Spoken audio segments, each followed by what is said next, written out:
welcome to our video review. We're looking for good news this month from the good newspaper, the March edition, and we've got some very interesting stories for you. And I'm with my friend Mark. So Mark, over to you. One thing I really love is sport. And on the back page of this month's good newspaper, two great articles. One is on the Port Vale manager, Darren Moore. Now, Premier League player, coaching various clubs.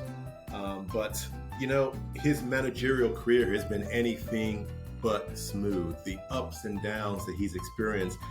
One thing I like about the article is the pressure he's under.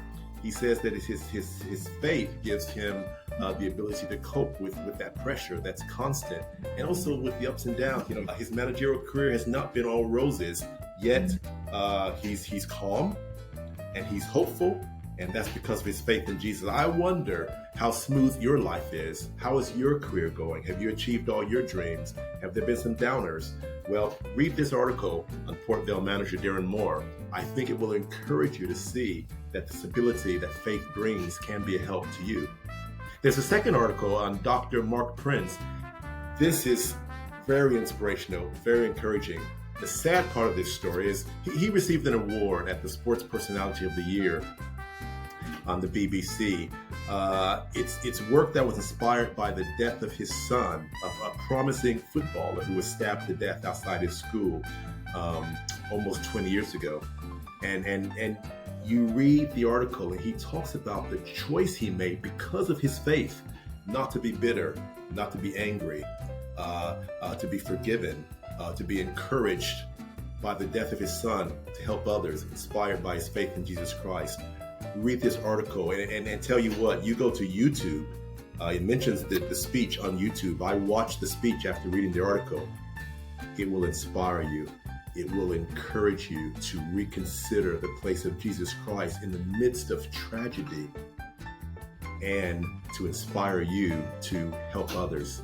Read the sports page in this month's good newspaper. See the YouTube video on Dr. Mark Prince. Be encouraged. Colin? Thank you, Mark. Yeah, I want to look at the article that I actually wrote in this month's edition on loss. And it's called Let's Talk About Loss. And I found running bereavement journey courses over the last couple of years, how many people really come along and say, well, you know, I've come to this course because I find that it's very difficult to talk about my loss with my family and with friends. Over a period of time, they just want to switch off. It's very hard. And I think society as a whole really struggles with this. I mean, there's a quote here I put here. I lost my husband a year ago, and now no one wants to talk about him. I don't think they know what to say.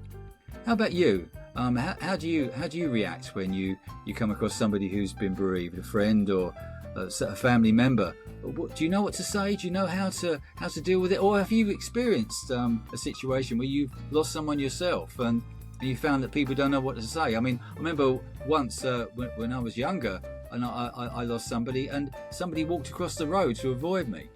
This is the sort of situation that happens when people don't know what to say. So my articles try and encourage us, not to condemn us, not to make us feel bad, just to how do we help one another through grief and loss, because we're all going to face grief and loss at some point in our lives. This is the tragic side of life, and one of the great tenets of the Christian faith is that heaven that we're going to be going to has no more death, no more loss, no more tears, and no more pain. And that's a wonderful hope that we can hold on to. That's one thing that we can offer someone who's bereaved, the Christian faith. The other thing you can do is really just listen. So often we feel we've got to try and fix the situation. We've got to try and chivvy the person along and make them feel less hurting. We don't want to make them cry. But really so many people tell me is that what they really want is someone that gives a really good listening ear and really shows care in that way. So that's a really practical thing you can do. And the article finishes off with just saying that Jesus says that blessed are those who mourn. The blessing is that in the mourning, he can be with us in the sadness and the loss. We can reach out to Jesus for help. He is our hope. Mark, over to you. Thank you, Colin. Colin, your article really inspired me. It's so practical. Everybody can lend a listening ear. And this article on Dr. Mark Prince, very, very inspiring. Watch the video, get the good newspaper, read the articles, be inspired, be encouraged, and be reminded of the place of Jesus Christ in the lives of these people and how he can be a part of your life as well. God bless you.